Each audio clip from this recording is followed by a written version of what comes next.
Hello and welcome to Filler Form. I am Alim Akhtar, sociology teacher at Filler Form. हम लोग टालकट person के जो concept थे उसको कंप्लीट कर चुके हैं. आज हम लोग स्टार्ट करने जा रहे हैं जीएच नीट के कॉन्सेप्ट को. 2 मिनट वेट करते हैं, सारे लोग ज्वाइन कर लें, उसके बाद स्टार्ट करते हैं.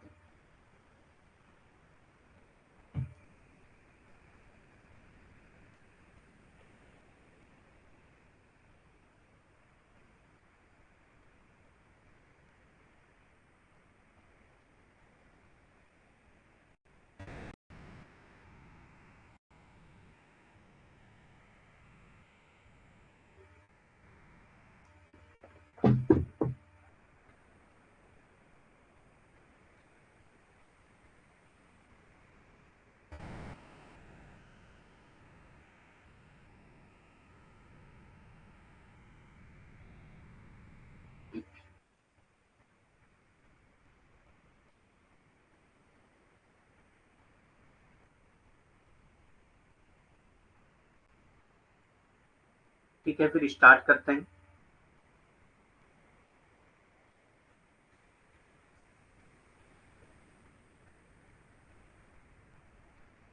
Good evening all.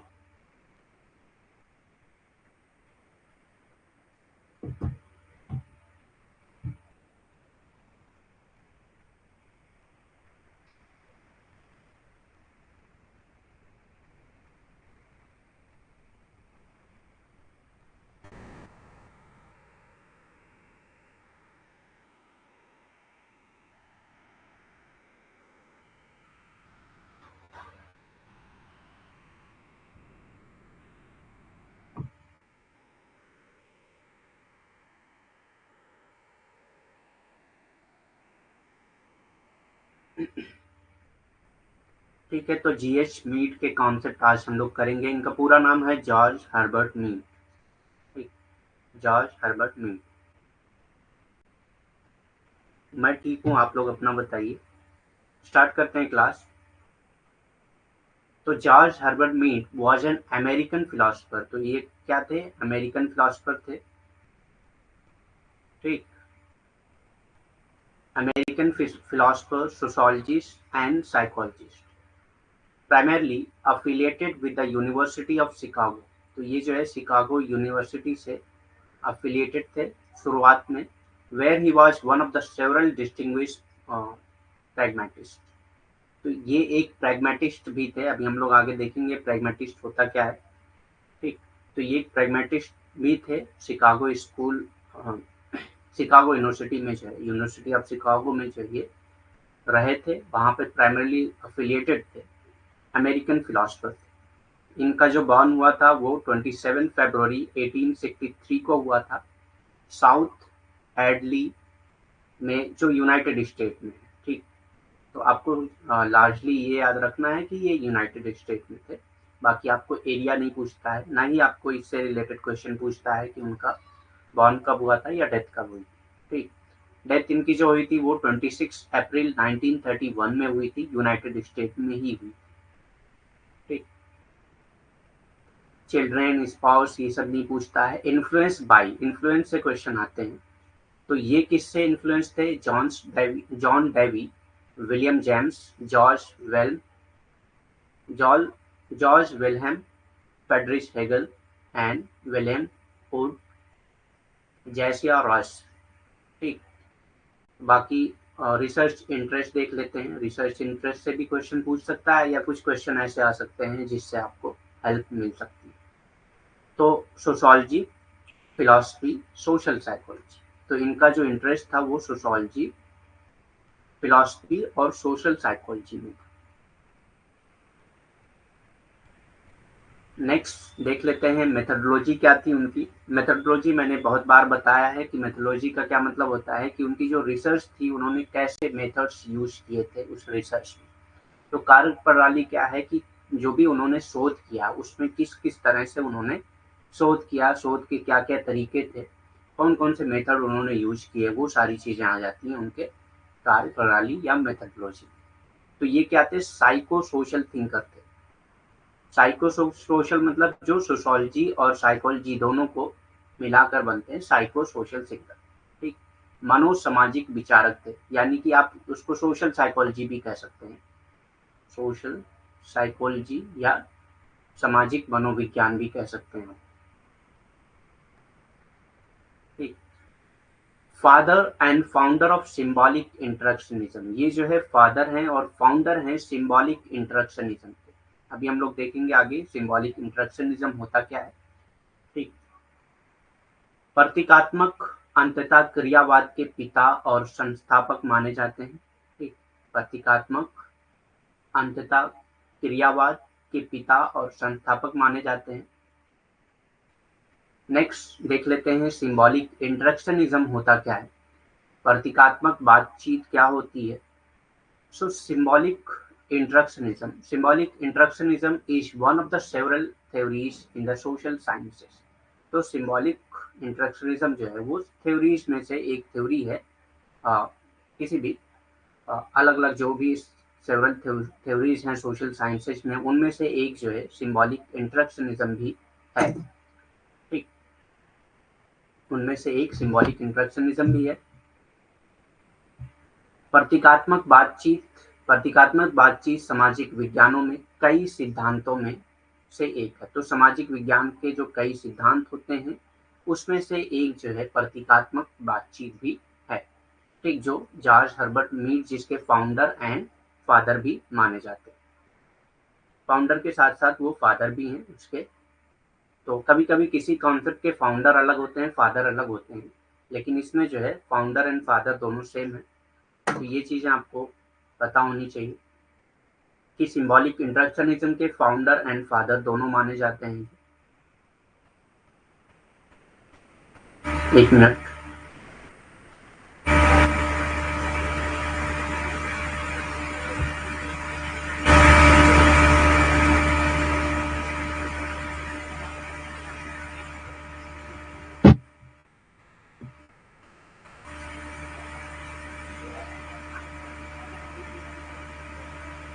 तो फाउंडर एंड फादर दोनों माने जाते हैं सिंबॉलिक इंटरेक्शनिज्म। और हमने देख लिया कि ये क्या है, सोशल साइंसेज की जो डिफरेंट थ्योरीज हैं उनमें से एक सिंबॉलिक इंटरेक्शनिज्म है। आगे डिटेल में हम लोग पढ़ेंगे इसको। प्रतीकात्मक बातचीत क्या है, प्रतीकात्मक बातचीत सामाजिक विज्ञानों में कई सिद्धांतों में से एक है। तो सामाजिक विज्ञान के कई सिद्धांत हैं जिनमें से एक प्रतीकात्मक बातचीत भी है। ठीक, according to this theory people live both in natural and the symbolic environment. ठीक, तो इस थ्योरी के अकॉर्डिंग ये है कि जो लोग हैं वो नेचुरल और सिंबॉलिक इन्वायरमेंट दोनों में ही रहते हैं। ठीक, नेचुरल इन्वायरमेंट और सिंबॉलिक इन्वायरमेंट। सिंबॉलिक इन्वायरमेंट किसको कहते हैं, जहाँ सिंबल्स का यूज होता हो। सिंबल्स कहते हैं लैंग्वेज या साइंस जो होती हैं वो सिंबल्स कहलाती हैं। ठीक, तो जो भी कोई भी आदमी हो वो दोनों इन्वायरमेंट में रहता है, चाहे वो नेचुरल इन्वायरमेंट हो चाहे सिंबॉलिक इन्वायरमेंट हो। इस सिद्धांत के अनुसार लोग प्राकृतिक और प्रतीकात्मक वातावरण दोनों में रहते हैं। तो कोई भी व्यक्ति हो वो दोनों वातावरण में रहता है, प्रतीकात्मक और प्राकृतिक वातावरण। ठीक,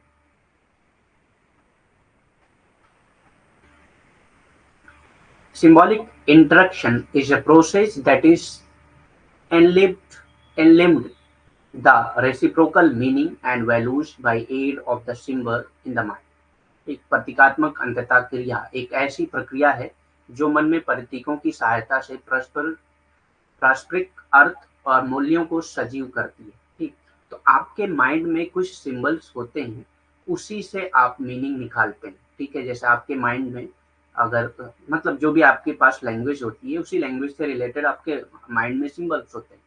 ठीक, तो उसी सिंबल जब वो सिंबल आपके सामने आते हैं तो आप समझ जाते हैं कि सामने वाला क्या कहना चाह रहा है।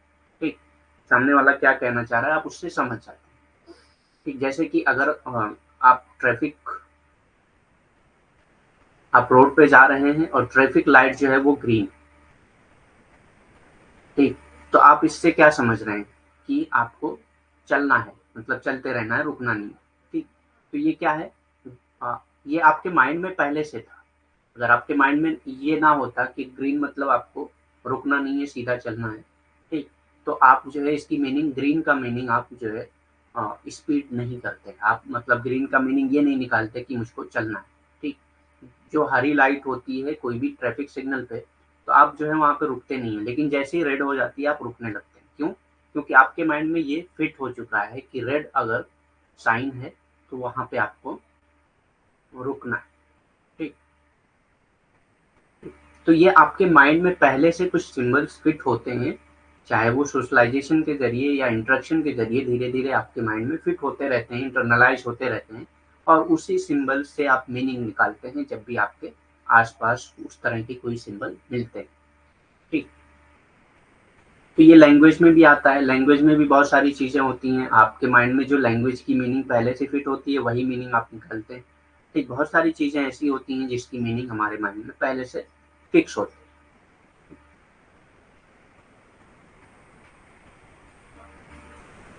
नेक्स्ट आता है प्रैग्मेटिज्म और हर्मेनेटिक्स। प्रैग्मेटिज्म या हर्मेनेटिक्स में क्या कहते हैं इसको देख लेते हैं। ये प्रैग्मेटिज्म क्या होता है? Pragmatism thinking about solving problem in a practical and sensible way. तो प्रैग्मेटिज्म क्या है? जब कोई भी प्रॉब्लम को जो है प्रैक्टिकल और सेंसिबल वे में सॉल्व करने के लिए आप सोचते हैं तो उसको प्रैग्मेटिज्म कहा जाता है, rather than by having fixed ideas. एक फिक्स्ड आइडिया के अलावा, जैसे एक चीज होती है कि कुछ प्रॉब्लम है उसको सॉल्व करना है, ठीक। जैसे कि एक्स प्रॉब्लम है, एक्स प्रॉब्लम है, आप उसको सॉल्व करने की कुछ आइडियाज पहले से मौजूद होती हैं, आपके माइंड में फिक्स होती हैं।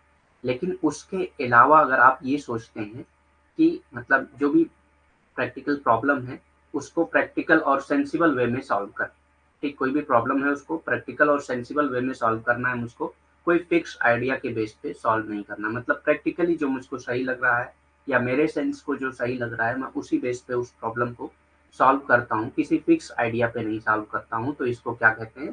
प्रैग्मेटिज्म कहा जाता है, ठीक।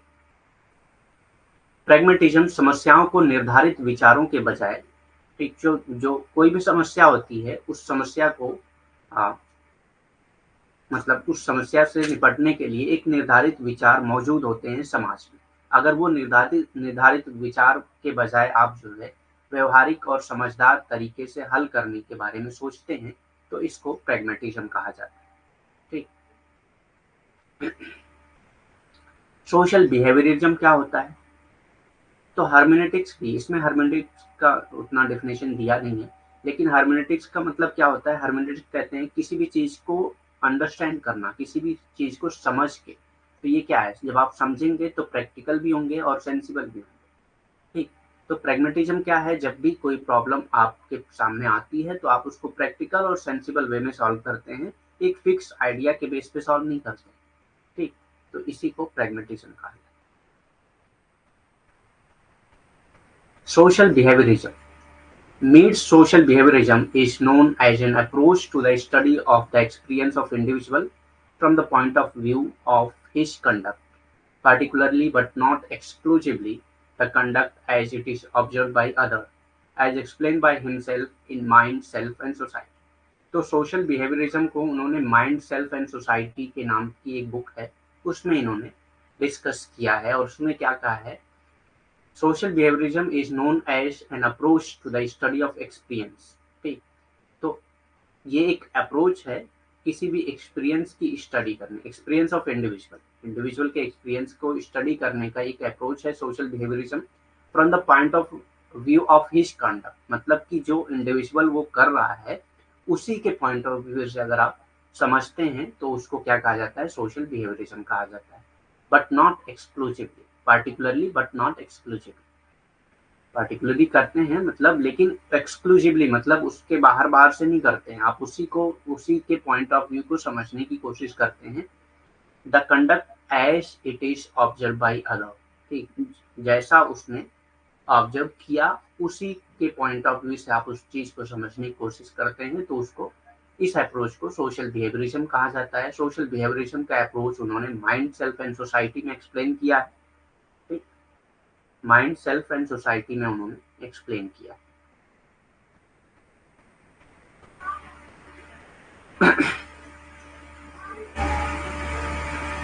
सामाजिक व्यवहारवाद क्या होता है? मीड के सामाजिक व्यवहारवाद को व्यक्ति के अनुभव के अध्ययन के लिए, तो व्यक्ति का जो अनुभव होता है उसके अध्ययन के लिए उसके आचरण के दृष्टिकोण से एक दृष्टिकोण के रूप में जाना जाता है। ठीक, मतलब उसके अपने अनुभव से क्या-क्या चीजें आती हैं उसको समझने के लिए एक दृष्टिकोण है सामाजिक व्यवहारवाद। ठीक, विशेष रूप से, लेकिन विशेष रूप से नहीं, मतलब विशेष रूप से मतलब यहाँ पे देखिए विशेष रूप से लेकिन बाहरी रूप से नहीं कर सकते हैं आप इसको। आचरण जैसा कि दूसरों द्वारा देखा जाता है, जैसा कि माइंड, सेल्फ एंड सोसाइटी होगा ये। ठीक,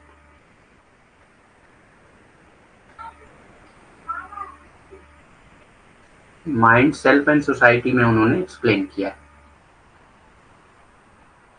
ये पुस्तक का नाम है उनके, इसलिए नाम तो सेम रहेगा। ठीक, तो यहाँ पे ट्रांसलेशन हो गया है माइंड, सेल्फ एंड सोसाइटी।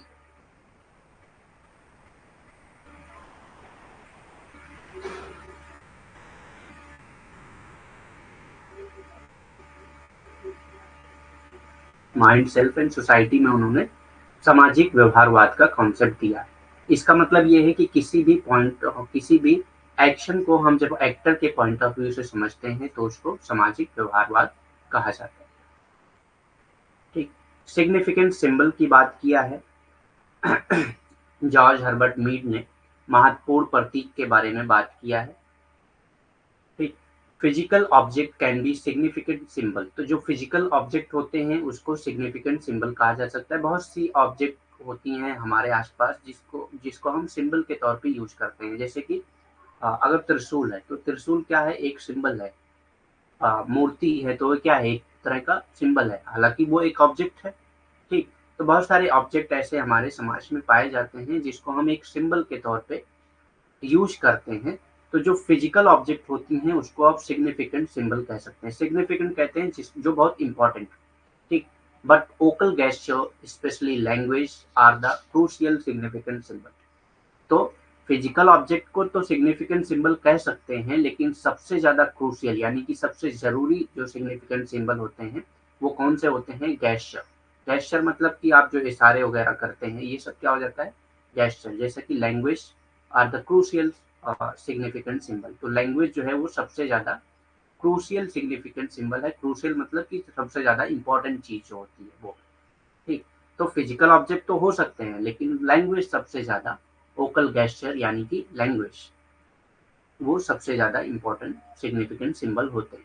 महत्वपूर्ण प्रतीक, भौतिक वस्तुओं महत्वपूर्ण प्रतीक हो सकती हैं, भौतिक वस्तुएं महत्वपूर्ण प्रतीक हो सकती हैं, लेकिन मुखर हाव भाव, मतलब कि आपके मुंह से जो हाव भाव निकलते हैं, मतलब मुंह से हाव भाव मतलब आप जबान से जो बोलते हैं, विशेष रूप से भाषा महत्वपूर्ण प्रतीक है।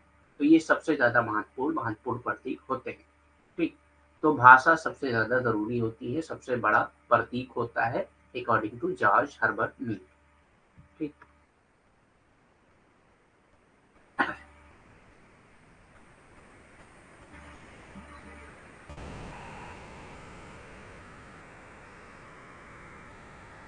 Language brings out the same response in both the speaker and hearer, मतलब कि लैंग्वेज जो है सेम रिस्पॉन्स लाता है, जो बोल रहा है और जो सुन रहा है। मतलब कि एक लैंग्वेज भाषा में जो है जो मीनिंग होगी, तो जो बोल रहा है वो भी उसी मीनिंग से बोलता है और जो सुन रहा है वो भी उसी मीनिंग से सुनता है। तो जो स्पीकर है जो हेयर है, दोनों का जो रिस्पॉन्स होता है वो सेम होता है। उसकी वजह क्यों है, क्योंकि मीनिंग सेम होती है। आप जो भाषा बोलते हैं, जिससे बोलते हैं, उसको भी पता होता है आप क्या बोलना चाह रहे हैं। ठीक, और जो सुनता है और जो बोलता है उसको भी पता होता है वो क्या बोल रहा है।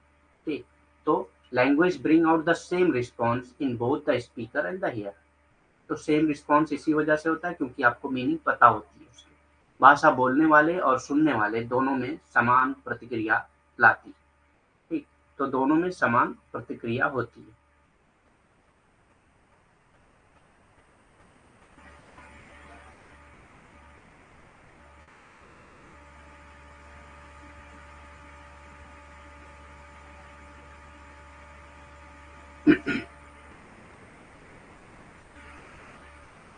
उसके बाद आता है सिग्निफिकेंट गेस्चर्स, महत्वपूर्ण इशारे। गेस्चर कहते हैं इशारे। ठीक, तो सिग्निफिकेंट गेस्चर कौन से होते हैं? सिग्निफिकेंट सिंबल के बारे में हम लोग पढ़ चुके। सिग्निफिकेंट गेस्चर क्या होते हैं, यानी कि महत्वपूर्ण इशारे क्या क्या होते हैं? A gesture, according to me, is an act by an organism that calls out a response in another organism. तो gesture क्या है? एक एक्ट है, एक एक्शन है जिसके जरिए जो दूसरा आदमी है उससे एक रिस्पॉन्स निकालता है। ठीक, आप एक इशारा करेंगे, सामने वाला आपके इशारे को समझ जाता है कि आप क्या कहना चाह रहे हैं और उसी इशारे के बेस पे आपको रिस्पॉन्स करता है। तो ऐसे एक्शन को जॉर्ज हर्बर्ट मीड ने सिग्निफिकेंट गेस्चर कहा है। ठीक, महत्वपूर्ण इशारे के बारे में जॉर्ज हर्बर्ट मीड ने क्या कहा है? मीड के अनुसार भाव भंगिमा एक जीव द्वारा किया गया ऐसा कार्य है जो दूसरे जीव में प्रतिक्रिया की मांग करता है। तो महत्वपूर्ण इशारों को भाव भंगिमा भी कहा जाता है। ठीक, तो ये क्या होती है? एक ऐसा कार्य है जिसके जरिए जो दूसरा आदमी है, जो दूसरा जीव है, वो एक तरह की प्रतिक्रिया करता है। ठीक, आप कोई ऐसा कार्य करते हैं, वो कार्य को देखकर सामने वाला जो है समझ जाता है कि आप क्या कहना चाह रहे हैं और उसी पे के बेस पे वो प्रतिक्रिया करता है। तो ऐसे कार्य को महत्वपूर्ण इशारे या भाव भंगिमा भंगिमा भी कहा जाता है। ठीक,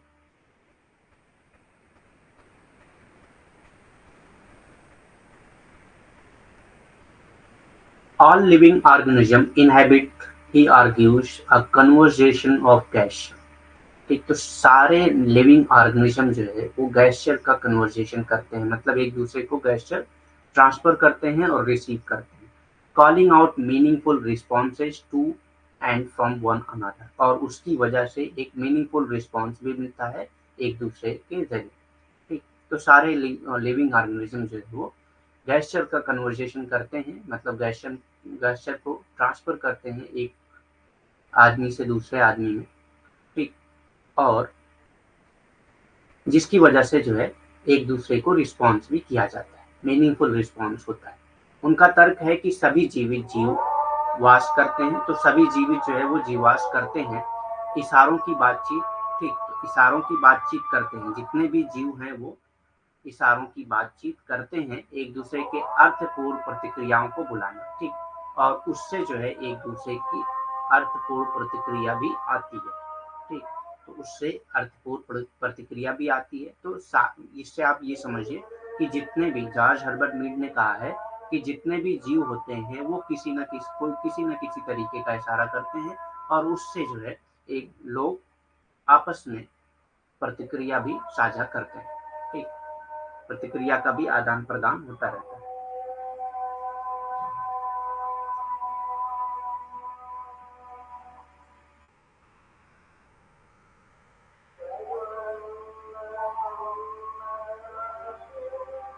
माइंड, सेल्फ एंड सोसाइटी के बारे में क्या कहा है देख लेते हैं। मन, स्वयं और समाज। ठीक, माइंड, सेल्फ एंड सोसाइटी, मन, स्वयं और समाज। Mead explained that communication is a social act because it requires two or more people to interact. ठीक, तो मीड ने एक्सप्लेन किया है कि कम्युनिकेशन क्या है? एक सोशल एक्ट। ठीक, एक social act because it requires two or more people to interact, क्योंकि कम्युनिकेशन में एक से ज़्यादा लोग ज़रूरी होते हैं इंटरेक्ट करने के लिए। तो इसीलिए कम्युनिकेशन को सोशल एक्ट कहा है जॉर्ज हर्बर्ट मीड ने। ठीक, मीड बताते हैं कि संचार एक सामाजिक क्रिया है। संचार एक सामाजिक क्रिया है, क्यों? क्योंकि इसमें दो या दो से अधिक लोग बातचीत करने के लिए आवश्यक होते हैं। ठीक, बातचीत करने के लिए दो या दो से अधिक लोगों की आवश्यकता होती है, मीड ने ये कहा है। ठीक,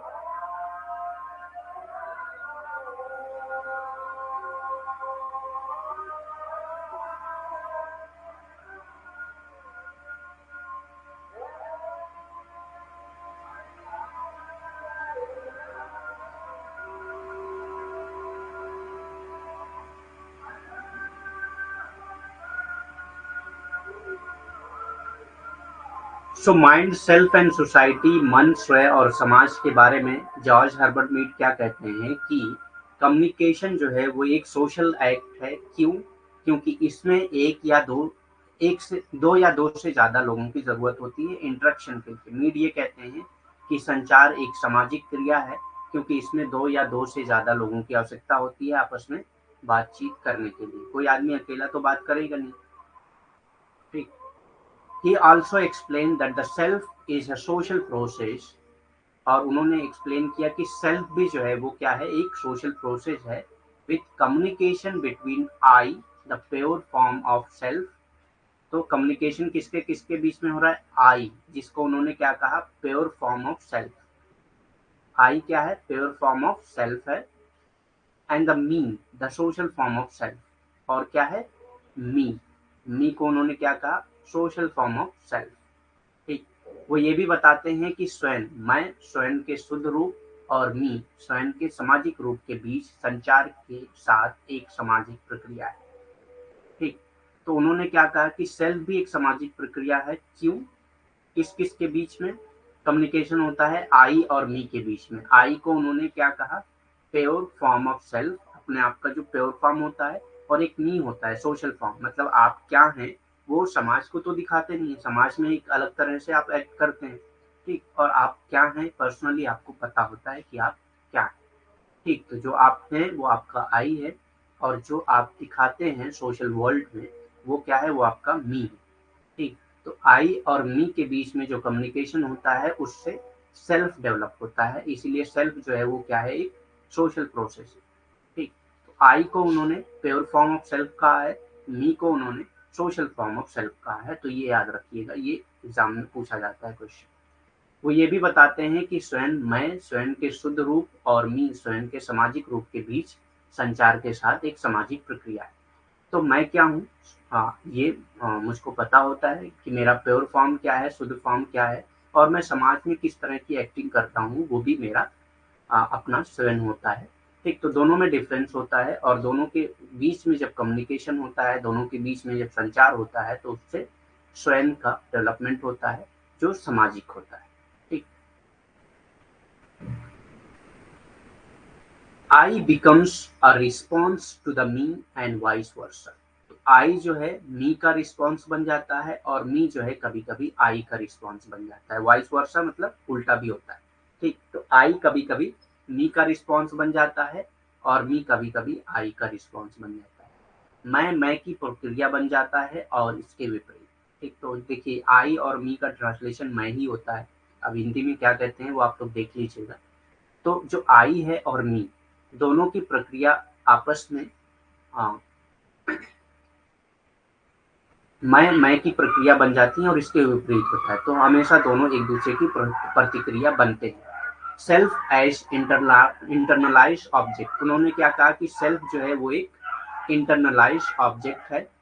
इट इज वंस पर्सनालिटी, ये क्या है, आपकी खुद की पर्सनालिटी है। ठीक। आपकी खुद की पर्सनालिटी जो है वो आपका सेल्फ है, और ये इंटरनलाइज ऑब्जेक्ट है। तो एक एक पॉइंट आपको याद रखना है, एक एक पॉइंट से भी क्वेश्चन पूछे जाते हैं। कई बार ये भी पूछा गया है कि इनमें से कौन सा इंटरनलाइज ऑब्जेक्ट है अकॉर्डिंग टू मी। तो आई, मी और सेल्फ दे दिया। तो सेल्फ को उन्होंने कहा था कि self as internalize object, it is one's personality, ये आपकी खुद की पर्सनालिटी होती है। Self as secret thing, self को उन्होंने सेक्रेट थिंग माना। सेक्रेट किसको कहते हैं, जो पवित्र होता है। ठीक। आंतरिक वस्तु के रूप में स्वयं, ये एक बार व्यक्तित्व है। ठीक। ये आपका खुद का व्यक्तित्व है, वंश मतलब नहीं, ये आपका खुद का व्यक्तित्व है। ठीक। आंतरिक वस्तु के रूप में स्वयं, तो स्वयं जो है आपका एक आंतरिक वस्तु है, और ये आपका खुद का एक व्यक्तित्व है। स्वयं को पवित्र वस्तु के रूप में बताया है जॉर्ज हर्बर्ट मीड ने। तो जॉर्ज हर्बर्ट मीड ने स्वयं को क्या कहा है कि ये पवित्र वस्तु है। ठीक। तो आंतरिक वस्तु के रूप में स्वयं, मतलब स्वयं जो है वो आपका आंतरिक है, अपना अंदर का आपका आंतरिक पार्ट है। ठीक। और ये आपका खुद का व्यक्ति। लैंग्वेज के बारे में क्या कहा है जॉर्ज हर्बर्ट मीड ने, according to Mead, three activities develop the self.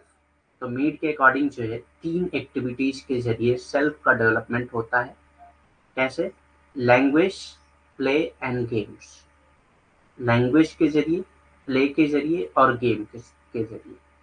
ठीक। मीड के अनुसार 3 गतिविधियां स्वयं का विकास करती हैं, भाषा, खेल और खेल। ठीक। ये खेला होगा। ठीक, खेला और खेल, भाषा, खेला और खेल, ये 3 गतिविधियां जो है किसी भी स्वयं का विकास करती हैं। ठीक। तो according to Mead 3 activities develop the self, language, play and game. ठीक। तो लैंग्वेज में क्या कहा उन्होंने, language develop self by allowing individual to respond to each other through symbol. तो लैंग्वेज की वजह से आपका सेल्फ इसलिए डेवलप होता है क्योंकि लैंग्वेज ही आपको अलाउ करती है रिस्पॉन्स करने के लिए। अगर आपको लैंग्वेज ही नहीं आती है तो आप कैसे रिस्पॉन्स कर पाएंगे। जैसे कि अगर कोई हिंदी स्पीकिंग पीपल है, उसके सामने कोई इंग्लिश में आके मतलब बोलने लगे, तो आपको लैंग्वेज ही नहीं पता है, तो आपका वहां पे सेल्फ कैसे डेवलप होगा। ठीक। तो लैंग्वेज आपको रिस्पॉन्स करने में मदद करती है, ठीक, सिंबल के जरिए, क्योंकि वो आपको सिंबल बताती है। सिंबल यहाँ पे वर्ड होंगे। ठीक। जो लैंग्वेज है, जो वर्ड्स यूज किए जाते हैं वो सिंबल। ठीक। तो सिंबल के जरिए आपको रिस्पॉन्स करने में मदद करती है कौन, लैंग्वेज, जिसकी वजह से आपका सेल्फ डेवलप होता है। तो सिंबल है, गेस्चर है, वर्ड्स है, साउंड है, ये सब चीजें आ जाती हैं लैंग्वेज। ठीक। तो लैंग्वेज ये सारी चीजें आपको प्रोवाइड करती हैं, जिसकी वजह से आप जो है दूसरे इंडिविजुअल को रिस्पॉन्स कर पाते हैं और इस वजह से आपका सेल्फ डेवलप होता है। भाषा व्यक्तियों को प्रतीकों, इशारों, शब्दों और ध्वनियों के माध्यम से एक दूसरे को प्रतिक्रिया देने की अनुमति देकर स्वयं को विकसित करती है। तो ये कैसे स्वयं को विकसित करती है, शब्दों, इशारों, शब्दों और ध्वनियों के माध्यम से एक दूसरे को प्रतिक्रिया देने की अनुमति देकर स्वयं को विकसित करते हैं। ठीक। क्योंकि भाषा की वजह से ही आप जो है इशारों, शब्दों या ध्वनियों का यूज करके दूसरे से बातचीत कर पाते हैं, दूसरों से एक दूसरे के साथ प्रतिक्रिया कर पाते हैं। इसीलिए भाषा जो है स्वयं को विकसित करने में एक अहम भूमिका निभाती है। Language conveys other attitude and opinion towards a subject और द पर्सन। ठीक। तो लैंग्वेज जो है आपका जो एटीट्यूड या ओपिनियन है वो भी जो है ट्रांसफर करती है सब्जेक्ट तक या पर्सन तक। ठीक। एक दूसरे के साथ आपका एटीट्यूड क्या है, आपका ओपिनियन क्या है, ये भी ट्रांसफर करने के लिए आप लैंग्वेज का ही तो यूज करते हैं। भाषा किसी विषय या व्यक्ति के प्रति दूसरों के दृष्टिकोण और विचारों को बताती है। आप किसी व्यक्ति के प्रति आपका क्या ओपिनियन है, क्या एटीट्यूड है, ये भाषा के जरिए ही पता चलता है। ठीक।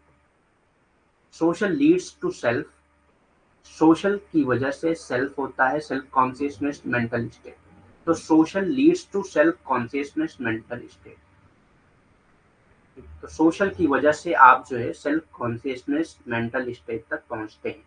सामाजिक आत्मचेतना मानसिक अवस्थाओं की ओर ले जाता है। तो सामाजिक आत्मचेतना जो है मानसिक अवस्थाओं की ओर ले जाता है। ये भी कहा है जॉर्ज हर्बर्ट मीड ने। उसके बाद नेक्स्ट कॉन्सेप्ट आता है प्रिमिटिव एक्ट, आदिम अधिनियम। ठीक। तो प्रिमिटिव एक्ट के बारे में क्या कहा है जॉर्ज हर्बर्ट मीड ने, to Mead the social whole proceed the individual mind both logically and temporally. तो सोशल होल मतलब पूरी पूरी सोसाइटी जो वही प्रोसीड करती है, precedes the individual mind, individual के माइंड को डेवलप करती है, लॉजिकली और टेम्पोरली। मीड के लिए सामाजिक समग्रता, ठीक, सामाजिक समग्रता ही तार्किक और लौकिक दोनों तरह से व्यक्तिगत दिमाग से पहले। ठीक। मतलब कि आदमी का जो माइंड है उससे पहले क्या चीज आती है, सोशल होल आता है, सोसाइटी आती है, लॉजिकली और टेम्पोरली दोनों तरीके से। ठीक। तो समाज जो है वो किसी भी व्यक्ति के अपना जो माइंड है, अपना जो मन है, उससे पहले आता है। ठीक।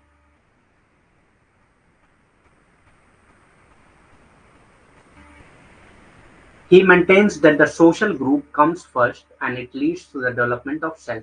तो पहले सोशल ग्रुप आता है, मैंने बोला ना कि समाज पहले आता है, सोसाइटी पहले आती है, सोशल ग्रुप पहले आएगा, उसके बाद आपका सेल्फ डेवलप होता है। ठीक। तो पहले सोशल ग्रुप आएगा, फिर आपका self consciousness, mental state develop होता है। पहले सोशल आएगा। इसीलिए कहा है ना जॉर्ज हर्बर्ट मीड ने कि social leads to self consciousness mental state. तो कोई भी सोशल ग्रुप पहले आएगा और उसकी वजह से आपका self consciousness mental state develop होता है। उनका कहना है कि सामाजिक समूह पहले आता है और ये आत्म जागरूक मानसिक अवस्था के विकास की ओर ले जाता है। ठीक। तो सामाजिक समूह पहले आता है और ये आत्म जागरूक मानसिक अवस्थाओं के विकास की ओर ले जाता है। ठीक। Mead's consider the act to be the most primitive unit in his theory. और ये एक्ट जो है जो सोशल पहले आ रहा है उसी को उन्होंने कहा कि मोस्ट प्रिमिटिव यूनिट है उसकी थ्योरी। ठीक।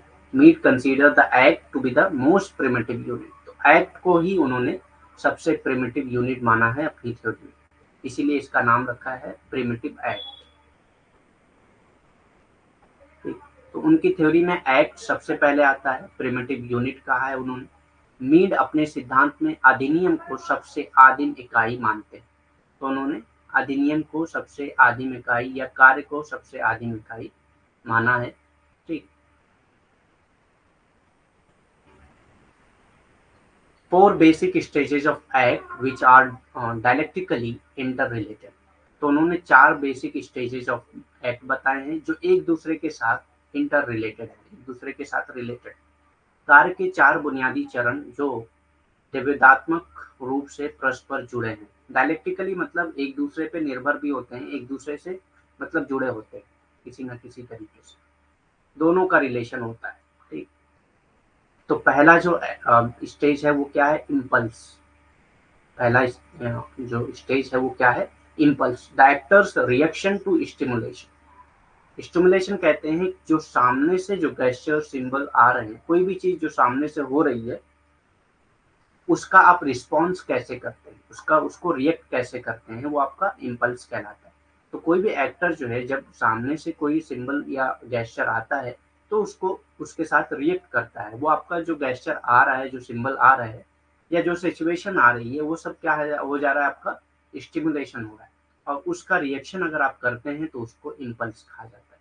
आवेग किसको कहते हैं, उत्तेजना के लिए अभिनेता की प्रक्रिया। ठीक। किसी भी चीज की उत्तेजना, कोई भी चीज हो रही है आपके साथ, उसको अगर आप प्रतिक्रिया करते हैं, कोई भी अभिनेता अगर उसकी प्रतिक्रिया करता है तो उसको आवेग कहा जाता है। तो सबसे पहला है इम्पल्स। दूसरा क्या है, परसेप्शन। ठीक। दूसरा क्या है, perception. The actor searches for and react to stimuli that relate to the impulse. ठीक। तो धारणा क्या होती है, अभिनेता आवेग से संबंधित उत्तेजनाओं की खोज करता है और उन पर प्रतिक्रिया करता है। तो जैसे स्टिमुली आते हैं, जैसे जिस तरह की सामने से जिस तरह के स्टिमुली आएंगे, जिस तरह की उत्तेजना आएगी, उसी के उस पे वो रिस्पॉन्स करता है। उसका बेस्ट रिस्पॉन्स क्या हो सकता है उसको रिलेट करके और उसी तरह वो रिएक्ट करता है। तो इम्पल्स जैसा होगा वैसा वो परसेप्शन उसका होगा। ठीक। धारणा जो होती है आपकी वो कैसी होगी, जैसा जो है उत्तेजना होगी वैसी आपकी धारणा होगी, जैसा आवेग होगा वैसा आपका धारणा होगा। तो इम्पल्स, परसेप्शन, आवेग और धारणा। ठीक। नेक्स्ट क्या आता है, मैनिपुलेशन। अभिनेता वस्तु के संबंध में कार्रवाई करता है। मैनिपुलेशन मतलब कि जो वस्तु है उसमें मैनिपुलेट करता है, कुछ ना कुछ चेंजेस लाता है। Manipulation, the actor takes action with regard of the object. ठीक। तो जैसा ऑब्जेक्ट होगा उसी तरह का वो मैनिपुलेशन करता है, उसी तरह का वो एक्शन करता है। उसके बाद आता है पूर्णता। मूल आवेग को संतुष्ट करने के लिए कार्रवाई करता है। तो अपने स्टिमुली को, अपने इम्पल्स को सेटिस्फाई करने के लिए जो एक्ट करता है उसको कंज्यूमेशन कहा जाता है। ठीक। तो उसको कंज्यूमेशन कहा जाता है। तो जनरली आपको स्टेजेस याद रखने हैं। ठीक। तो स्टेजेस कौन कौन से हैं, impulse, perception, manipulation and consumption, IPMC. ठीक। आवेग, धारणा, मैनिपुलेशन और पूर्णता। ठीक। मैनिपुलेशन का आप देख लीजिएगा हिंदी में ट्रांसलेशन क्या होता है।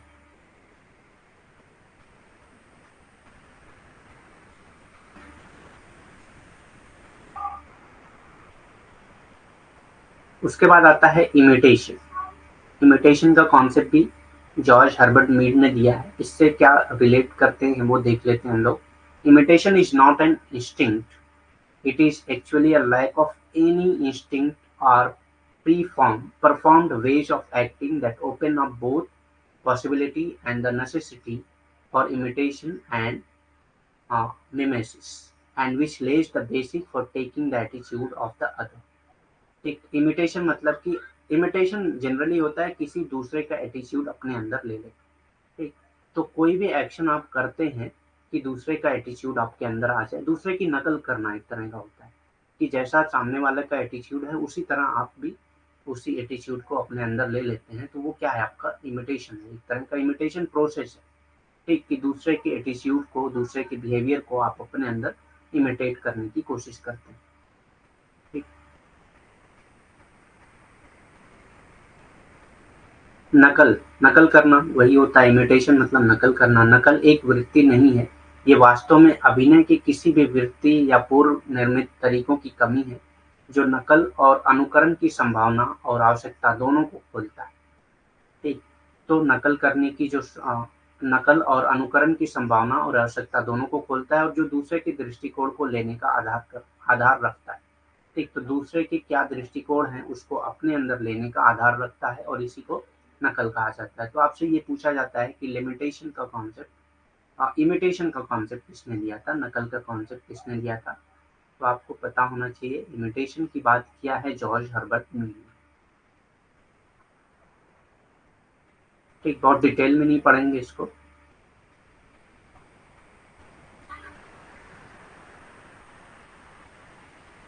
स्टेजेस ऑफ सेल्फ, सेल्फ के भी स्टेजेस उन्होंने बताया कि सेल्फ कैसे कैसे डेवलप होते हैं। तो सबसे पहला आता है इमिटेशन स्टेज। अभी हम लोग इमिटेशन पढ़े। इमिटेशन मतलब सिंपली ये होता है नकल करना, दूसरे को देख के आप उसी के जैसा एक्ट करते हैं, तो वो एक तरह का आपका इमिटेशन। ठीक, तो सेल्फ जो डेवलप होता है तो उसमें सबसे पहला जो स्टेज आता है वो क्या आता है, इमिटेशन स्टेज आता है। Imitation stage of Mead, the preparatory stage also referred to as the imitation stage। तो इमिटेशन स्टेज को प्रिपरेटरी स्टेज भी कहा जाता है। तो कहीं कहीं पे आपको हो सकता है इमिटेशन की जगह पे प्रिपरेटरी स्टेज भी दे दिया हो। प्रिपरेटरी मतलब किसी चीज की तैयारी करना।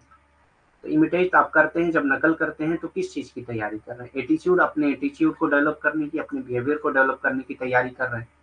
ठीक, is a phase in which children copy और इमिटेट द बिहेवियर।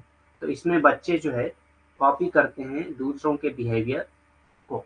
ठीक है, as a way of learning, learning के तरीके से। आप देखेंगे बच्चे के सामने आप जैसा करेंगे, जैसा चेहरा बनाते हैं, जैसा हाथ करेंगे, वो उसी तरह कोशिश करते हैं आपकी नकल करने की। तो ये इमिटेशन स्टेज होता है या प्रिपरेटरी स्टेज होता है। तो सेल्फ जो डेवलप होता है ये एक तरह से चाइल्ड के डेवलपमेंट की बात हो रही है। चाइल्ड का सेल्फ कैसे कैसे डेवलप होता है उसकी बात कर रहे हैं जॉर्ज हर्बर्ट मीड। तो उन्होंने कहा कि पहला जो होता है वो क्या होता है, प्रिपरेटरी स्टेज होता है, जिसमें बच्चा जो है इमिटेट करने की कोशिश करता है जो दूसरे लोग उसके आसपास मौजूद होते हैं। तो जैसा आप एक्शन करेंगे वो बच्चे भी वैसा ही एक्शन करने की कोशिश करते हैं, तो एक तरह से आपकी नकल करते हैं। स्वयं के चरण, नींद का अनुकरण चरण। तो सबसे पहले अनुकरण चरण आता है। अनुकरण चरण में क्या है, प्रारंभिक चरण को अनुकरण चरण के रूप में भी जाना जाता है। तो अनुकरण चरण को प्रारंभिक के रूप में भी जाना जाता है, ये याद रखिएगा आप। एक ऐसा चरण है जिसमें बच्चे सीखने के तरीके के रूप में दूसरों के व्यवहार की नकल करते हैं। ये अवस्था लगभग 3 वर्ष की आयु तक होती है, और ये अवस्था जो है लगभग 3 वर्ष की आयु तक होती है। 3 वर्ष तक बच्चे, मतलब 0 to 3 years तक बच्चे जो है इमिटेशन स्टेज में होते हैं, प्रिपरेटरी स्टेज या प्रारंभिक चरण या अनुकरण चरण में होते हैं, 0 to 3। ठीक,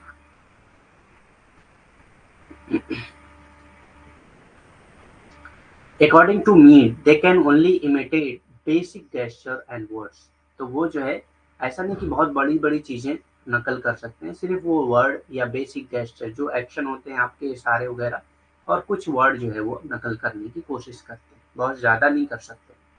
मीड के अनुसार वे केवल बुनियादी इशारों और शब्दों को ही नकल कर पाते हैं, बहुत बड़े बड़े वर्ड भी नहीं बोल पाते हैं। जैसे जो बच्चा 0 to 3 का होता है वो ज्यादातर क्या है, माँ, पापा, इस तरह के वर्ड जो है वो नकल करके कोशिश करता है बोलने की। ठीक, बहुत बेसिक वर्ड जो होंगे या बेसिक के सारे जो होते हैं वो करने की वो कोशिश करता है। प्ले स्टेज, उसके बाद नेक्स्ट स्टेज जो आता है वो आता है play stage. According to me, the play stage is the phase in which children start to take on and act out roles during their play time। तो प्ले टाइम में वो अपना रोल लेते हैं। जैसे कि आप बच्चों के साथ जब खेलना शुरू करते हैं तो आप जैसे एक बॉल के साथ खेलना शुरू किया, आपने बॉल जो है यहाँ से फेंका, यहाँ बच्चे के पास आए, तो बच्चा भी वापस फेंकने की कोशिश करता है। एक तरह से क्या है, प्ले टाइम में ये अपना रोल अदा करने की कोशिश करता है। तो प्ले स्टेज में क्या है, उसका प्ले टाइम में जो उसका रोल है वो अपने रोल को एक्ट करने की कोशिश करता है। मीड के अनुसार खेल का चरण वो चरण है जिसमें बच्चे अपने खेलने के समय के दौरान भूमिकाओं को अपनाना और अभिनय करना शुरू करते हैं। तो उनकी क्या भूमिका है उसको अपनाने की कोशिश करते हैं। जैसे मैंने बॉल का एग्जांपल दिया, अब यहाँ पे आप खेल रहे हैं तो बॉल आप यहाँ से डाले बच्चे के पास, बच्चे को पता है कि मेरी भूमिका क्या है, अब इस बॉल को वापस कर।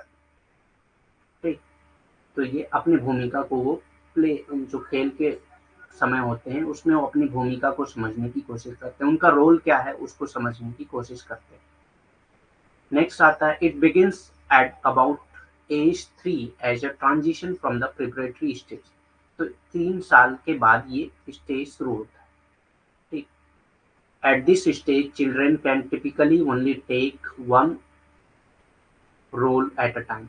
एक टाइम पे सिर्फ वो एक रोल ही कर पाते हैं इस स्टेज। एक 3 साल के बाद शुरू होता है और एक टाइम पे एक रोल ही कर पाते हैं। ये लगभग 3 साल की उम्र में प्रारंभिक चरण के संक्रमण के रूप में शुरू होता है। इस स्तर पर बच्चे आमतौर पर एक समय में केवल एक ही भूमिका निभा सकते हैं। इसमें जो है आमतौर पे बच्चे एक टाइम पे एक ही भूमिका निभा पाते हैं।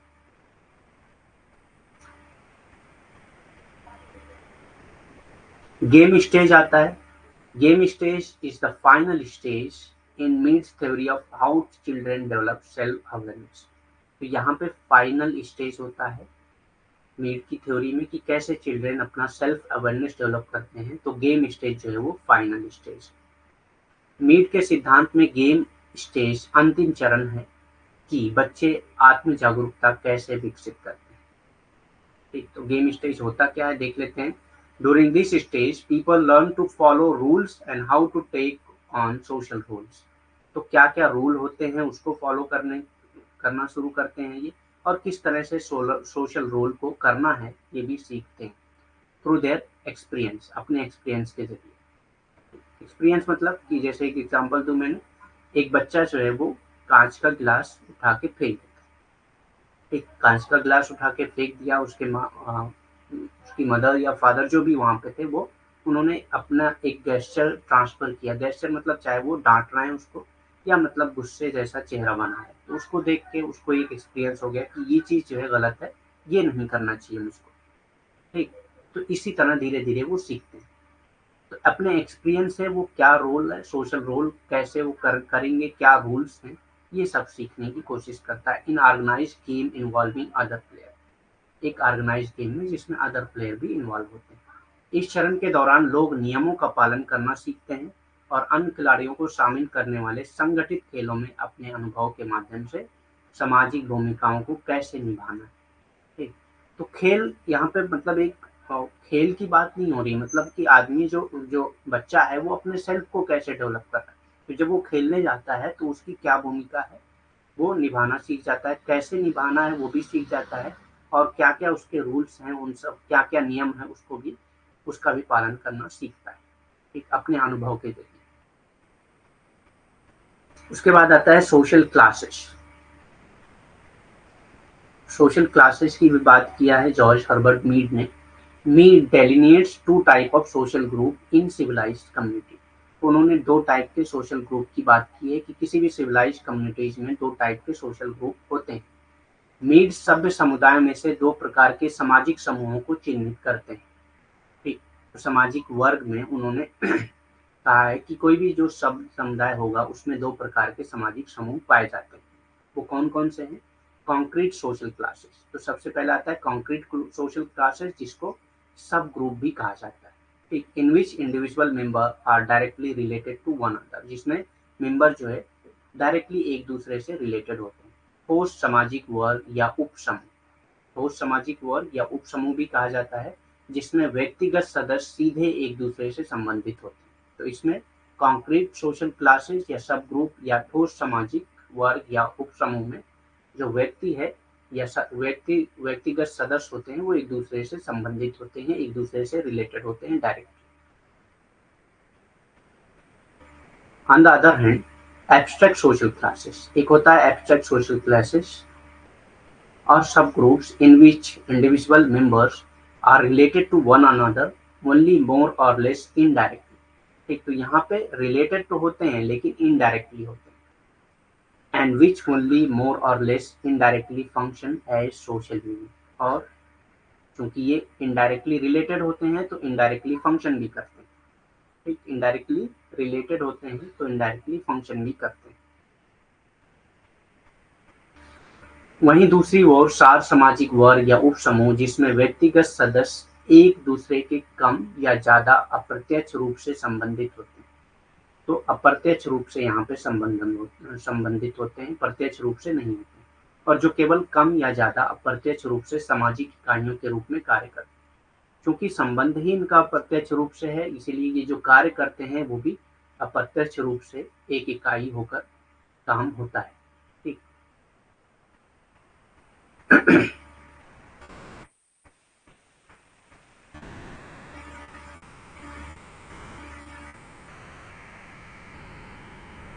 ठीक है। बाकी कल देखते हैं, आज के लिए इतना ही, क्योंकि ये नेक्स्ट थ्योरी कंप्लीट होगी नहीं, टाइम लगेगा उसमें।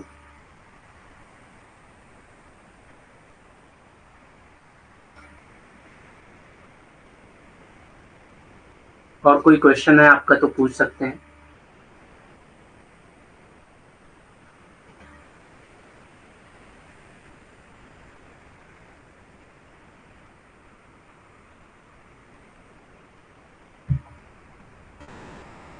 कल 9 बजे मीटिंग है, गूगल मीट है, तो आपको ज्वाइन करना है।